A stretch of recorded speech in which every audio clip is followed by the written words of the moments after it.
Okay, done. Now see, which chapter we are doing? We are doing chapter number 2 of civics. The name of the chapter is what? Constitutional design.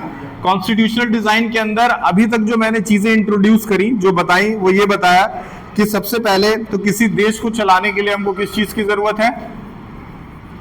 किसी बड़े देश को चलाने के लिए किस चीज की जरूरत है? कॉन्स्टिट्यूशन को हिंदी में क्या कहते हैं? संविधान कहते हैं। अब जाहिर सी बात है कि संविधान के अंदर ऐसा कुछ जरूर लिखा हुआ होता होगा जिसकी वजह से संविधान का महत्व इतना ज्यादा है। तो आखिर संविधान के अंदर है क्या? तो संविधान के अंदर क्या है? Set of rules and regulations. Set of rules and regulation. Set of rules and regulations according to which a country is governed. वो set of rules and regulations हैं जिसके हेल्प से एक देश को चलाया जाता है।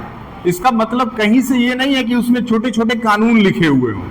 छोटे छोटे कानून मतलब कि कोई चोरी करेगा तो उसको जेल में डाल दिया जाएगा, कोई गाड़ी पे 3 लोग को बैठा के चलाएगा तो उसको अरेस्ट कर लिया जाएगा। ये सारी छोटी छोटी चीजें नहीं लिखी रहती संविधान के अंदर। संविधान के अंदर बस ये बड़ी बड़े हेडिंग्स दिए रहते हैं। जैसे आप देश के नागरिक हैं, ठीक, जैसे अगर हम देश के नागरिक हैं तो हमारे जो अधिकार हैं एक देश में नागरिक होने के नाते वो सारे उसमें अंदर लिखे हुए रहेंगे। अब उस नागरिकता के ऊपर कानून बनाना जो है वो किसका काम है? आप सुने हैं? नहीं सुने हैं इसका नाम? हाँ, चलिए छोड़िए, इसको छोड़िए। क्या आप इसका नाम सुने हैं? इसका नाम तो पक्का सुने होंगे, है ना? संविधान के अंदर आईपीसी इसको कहते हैं इंडियन पेनल कोड। क्या कहते हैं? Very good, Indian penal code. Indian penal code क्या कहता है? अब यहां पे तो संविधान बन गया। संविधान बना देने के बाद अब उसके बाद से जो उसके अंदर छोटे छोटे हम लोग को अधिकार दिए गए हैं उन अधिकारों के ऊपर क्या बनाया गया? कानून, ठीक। और फिर उस कानूनों के ऊपर पनिशमेंट्स बनाए गए कि आपको क्या मिलेगा अगर आप ये कानून संविधान का तोड़ेंगे तो आपको क्या मिलेगा? पनिशमेंट मिलेगा। और वो पनिशमेंट कहां दिखाया जाता है? आईपीसी की धाराओं में। इसीलिए आपने मूवीज में भी देखा होगा कि आईपीसी की धारा 307 के तहत आपको फांसी की सजा या ऐसे वैसे कुछ सुनाई जाती होता है। चलिए, ये तो कॉन्स्टिट्यूशन का बेसिक था। हम लोगों को basically in this chapter basically we have to talk about which country?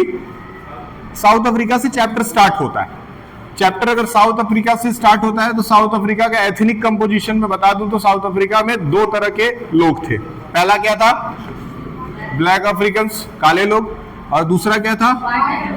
अब बेसिकली जो काला है या गोरा है इसमें इंसान की तो कोई गलती है नहीं, तो ये तो नेचुरल है, ठीक। तो नेचुरली जो है वहां पे 2 तरह के लोग थे, ठीक। अब बहुत लंबे समय से ही इस देश के अंदर जो था वो रंग भेद था। क्या था? रंग भेद। क्या था? रंग भेद को हम लोग इंग्लिश में क्या कहते हैं? अपार्थाइड। क्या कहते थे? अपार्थाइड का स्पेलिंग लिख लीजिएगा, यहां नोट कर लीजिए, APARTHEID। Apartheid is a very important word. Apartheid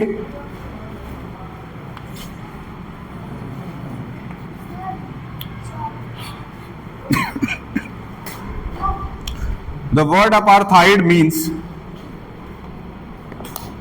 the peoples who are basically of black origin will be discriminated on the basis of their color।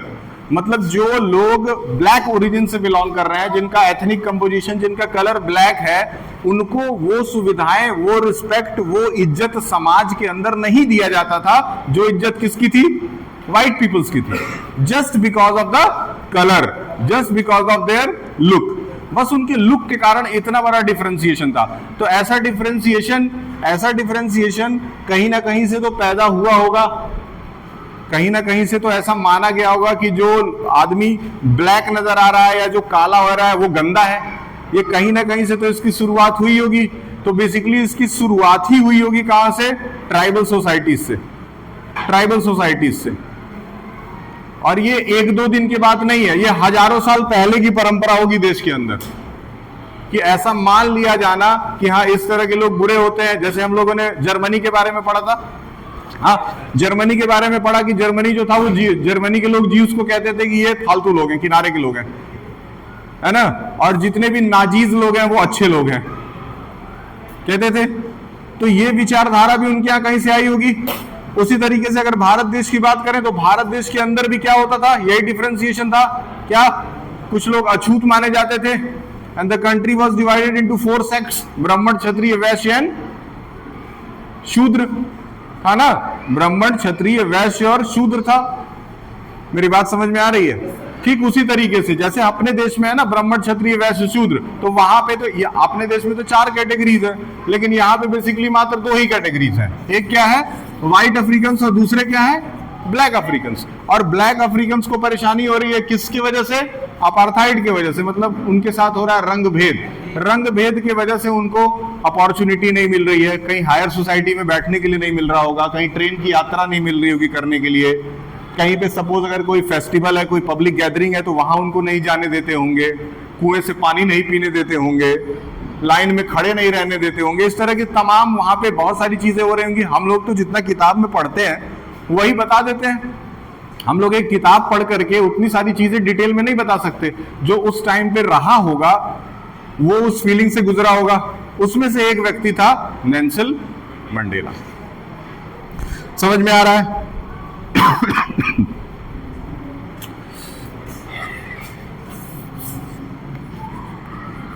Nelson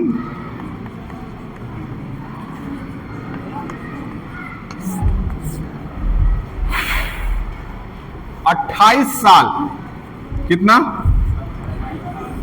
according to the book imprisoned थे।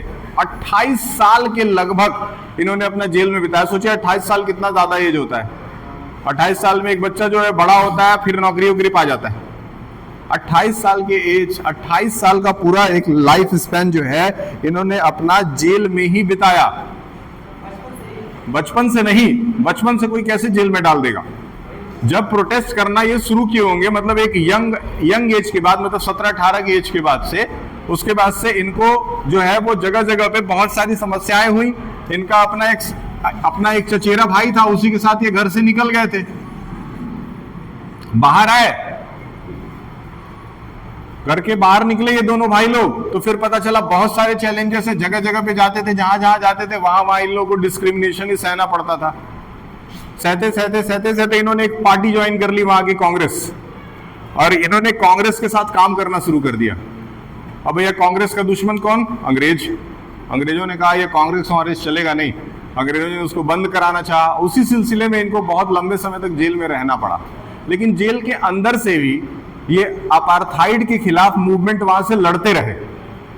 Jail के अंदर से movement चल रहा था। जैसे गांधी भी कई बार जेल गए, 1922 में उनको जेल में डाला गया, 1930s में डाला गया, क्विट इंडिया मूवमेंट हुआ, उस समय भी थोड़े समय के लिए गए, लेकिन फिर भी मूवमेंट बंद नहीं हुआ ना। तो किसी के जेल में चले जाने तो मूवमेंट नहीं बंद होता है। अभी कुछ दिन पहले दिल्ली के चीफ मिनिस्टर जो थे वो भी जेल में थे, अरविंद केजरीवाल। तो इसका मतलब ये थोड़ी ना कि दिल्ली का गवर्नमेंट ही बंद हो गया, नहीं, everything will run according to the schedule, है ना। और राजनीतिक रूप से तो ये भी माना जाता है कि जब कोई जेल चला जाता है ना तो वो और ज्यादा पॉपुलर हो जाता है। जेल में रह करके और पॉपुलर हो जाता है तो उसको और ज्यादा लोग पसंद करने लगते हैं, और ज्यादा उसके वोट्स बढ़ जाते हैं। तो जेल में जाना तो नेताओं के लिए और अच्छी बात है, सही बताएं तो, अगर छोटे समय के लिए जा रहे हैं तो ये चीज ध्यान में रखना है। अब इस अपार्थाइड के अगेंस्ट जो स्ट्रगल है ना, उसके बारे में थोड़ा सा जानते हैं। Apartheid system was particularly oppressive for the blacks, they were forbidden from living in white areas. सबसे पहला जो पॉइंट बता रहा है ना, वो क्या बता रहा है कि जैसे अभी हम लोग बेसिकली कॉलोनीज में रहते हैं, किसी गांव में रहते हैं, उसमें क्या होता है, उसमें भी एक कॉलोनी के अंदर भी कई सारे पार्ट्स होते हैं, कई सारे लेन बनाए जाते हैं आजकल, lane number 1, lane number 2, lane number 3। उसी तरीके से उस समय बताया जा रहा है कि जहां पे व्हाइट लोगों की कॉलोनीज होती थी वहां पे ब्लैक पीपल्स को रहना अलाउड था ही नहीं, मतलब वहां पे एंटर करना भी अलाउड नहीं था। They could not even enter that place. एक पॉइंट है। तो यहां पे क्या लिखेंगे, black Africans, right in the book also, black Africans were not allowed to enter into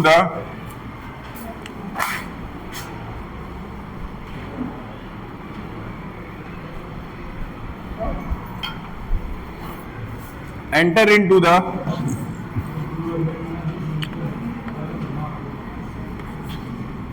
white people's reason।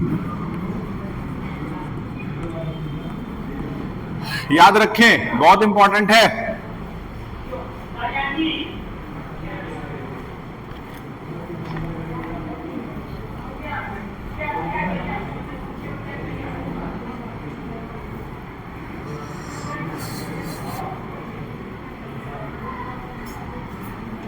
ठीक, उसके बाद कह रहा है ट्रेन्स, ट्रेन्स हो गए, ट्रेन्स, दूसरा बसेस, ट्रेन्स और बसेस के अंदर उनका जाना अलाउड नहीं है। उसके साथ ही साथ हॉस्पिटल, स्कूल और कॉलेज और लाइब्रेरी के अंदर भी जाना अलाउड नहीं है। Hospitals,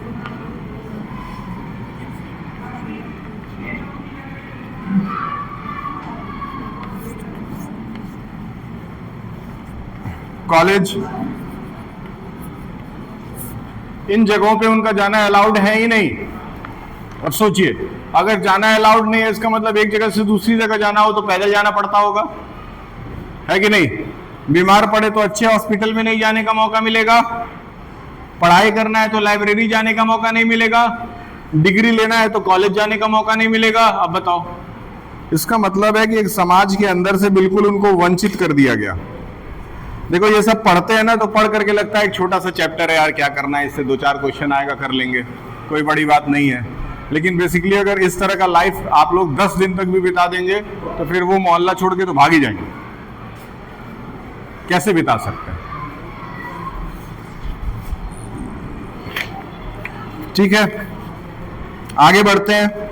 since 1950 the black coloured and the Indian fought against the apartheid system, they launched protest, march and strike। 1950 से यहाँ पे स्ट्रगल स्टार्ट हो रहा है। कब से? From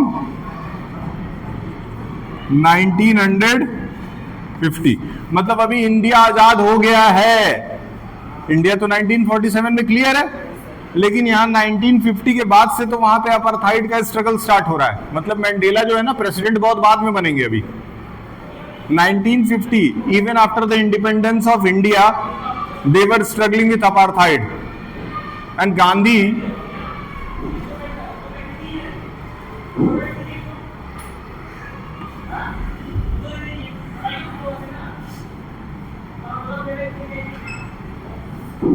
from 1950।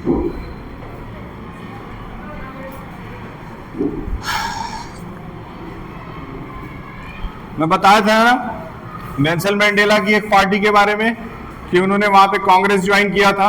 वो पार्टी का नाम जरूर लिख लीजिए, वो आ सकता है एग्जाम में। उस पार्टी का नाम था ANC, अफ्रीकन नेशनल कांग्रेस। लिख लीजिए, अफ्रीकन नेशनल कांग्रेस। ये सब नोट डाउन करिए, चुपचाप बैठे मत रहिए।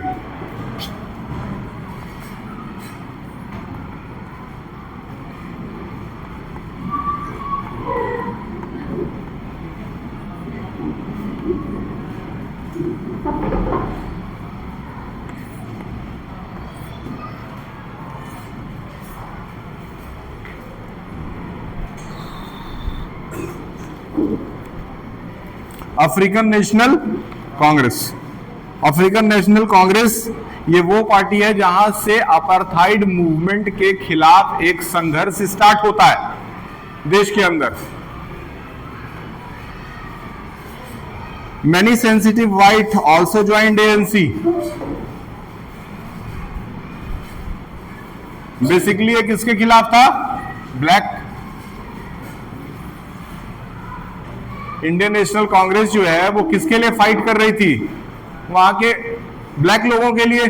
बहुत से व्हाइट लोग बहुत से व्हाइट कलर के लोग जो कि अच्छे लोग थे वो भी एएनसी को ज्वाइन किए हुए थे।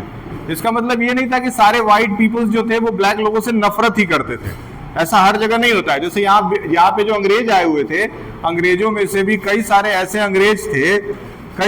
अंग्रेज थे जिन्होंने इंडिया के लिए अच्छा भी किया। जैसे सती प्रथा हटाया गया, राजा राम मोहन रॉय के कहने पे हटाया गया ना, तो उसको हटाने वाला जो था वो अंग्रेज ही था। विडो रीमैरिज दोबारा लाया गया, विडो रीमैरिज को लाने वाला एक अंग्रेज ही था। मतलब कुछ अच्छे लोग भी थे हर तरफ, ब्लैक तरफ भी और व्हाइट तरफ भी। ये नोट कर लीजिएगा, ACN यानी कि African national Congress.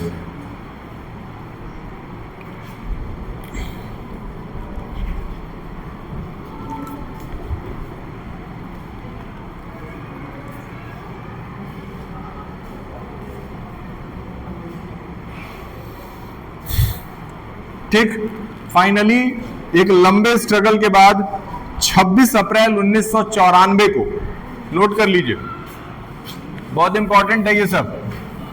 After a long struggle 26 of April 1994, the new national flag of Republic of South Africa got independent.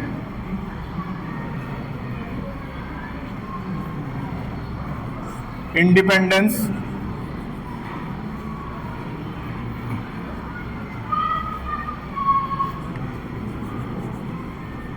after a long struggle.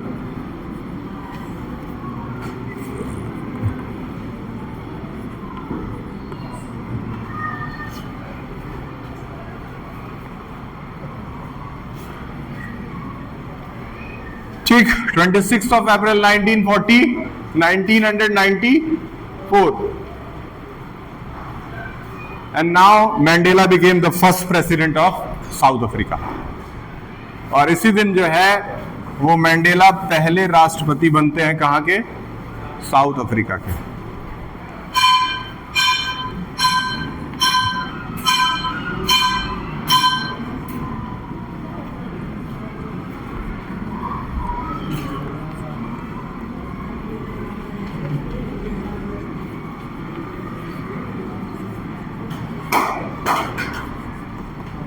ठीक है, यहां पे अभी इसको रोक रहे हैं। इसके नेक्स्ट पार्ट में यहीं से फिर आगे बढ़ेंगे, और ये पूरा चैप्टर जो है ना वो ऐसे सीक्वेंसली हम लोग शूट करके यूट्यूब पे डाल देंगे। वहां से भी पढ़िएगा, अपने बुक से भी पढ़िएगा, जहां से मन करे वहां से पढ़िएगा, बस रिजल्ट अच्छा करना है। ओके।